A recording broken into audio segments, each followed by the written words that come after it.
Hi friends, welcome back to my channel. கதையோடு பயணிக்கலாம். இன்னைக்கு என்ன ஸ்டோரின்னு பார்ப்போமா? நிழலும் நண்பனும். ராகுலும் அருணும் 5ஆம் வகுப்பு முதல் நண்பர்கள். இருவரும் ஒரே வீட்டில் வளர்ந்தவர்கள் போல.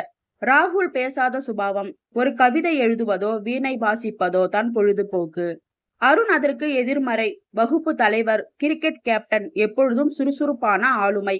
கல்லூரியில் சேரும் காலம் வரை அவர்களின் நட்பு ஒரு ஆழமான நதி போல ஓடியது. பிறகு வாழ்க்கை என்ற பெரிய கடல் அவர்களை 2 வெவ்வேறு பகுதிகளில் ஏற்றியது. ராகுல் கலை படிப்பை தேர்ந்தெடுத்து ஒரு சிறிய கலைக்கூடம் திறந்தான். அருண் இன்ஜினியரிங் படித்து ஒரு பெரிய நிறுவனத்தில் உயர் பதவியில் சேர்ந்தான். முதலில் தொலைபேசியில் தொடர்பு இருந்தது. ஆனால் நாட்கள் ஓட ஓட அந்த தொடர்பும் அரிதாகியது. சந்திப்புகள் குறைந்தன. பழைய நினைவுகள் மட்டும் இதயத்தில் அடித்தளத்தில் படிந்து கிடந்தன. ஒரு நாள் அருணின் நிறுவனம் ஒரு பெரிய நெருக்கடியில் சிக்கியது. ஒரு தவறான முடிவு கோடிக்கணக்கான நஷ்டத்தை ஏற்படுத்தியது. அந்த பழமையான பதவியில் இருந்து விலக வேண்டிய கட்டாயம் ஏற்பட்டது. ஊடகங்கள் அவனை குறை கூறின. நண்பர்கள் என்று நினைத்தவர்கள் தூரம் நகர்ந்தனர். அருண் முற்றிலும் தனிமையாக இருந்தான். வெற்றியின் மேடையில் இருந்து வீழ்ச்சியின் அடிவாரத்திற்கு வந்தது அவனது உலகம். இருளாகிவிட்டது. அந்த கடினமான நேரத்தில் ராகுல் தன்னை தேடி வருவான் என்று அருண் எதிர்பார்க்கவே இல்லை. ஆனால் ஒரு மாலை அவன் கதவை தட்டியவன் ராகுல் தான். அவன் கைகளில் சிற்றுண்டி சாலை பையும் பழைய நாட்களில் புகைப்பட ஆல்பமும் இருந்தன. வா, உள்ளே வா என்றான் ராகுல், அவனது வழக்கமான அமைதியான குரலில். அவர்கள் இரவு முழுவதும் பேசினார்கள். ராகுல் அருணின் தோல்விகளை பற்றி ஆறுதல் சொல்லவில்லை.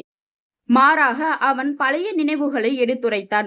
பள்ளியில் தேர்வில் தவறிய பொழுது அருண் எப்படி கிரிக்கெட் விளையாட்டில் தன்னை மீண்டும் நிலைநிறுத்தி கொண்டான் என்பதை நினைவுபடுத்தினான். நீ எப்பொழுதுமே சவால்களை சந்திக்க தெரிந்தவன், இப்பொழுது சந்திப்பாய் என்றான். ராகுலின் வார்த்தைகளில் ஆடம்பரமோ போதனையோ இல்லை. அவன் வார்த்தைகளில் இருந்தது ஒரு நிஜமான நம்பிக்கை.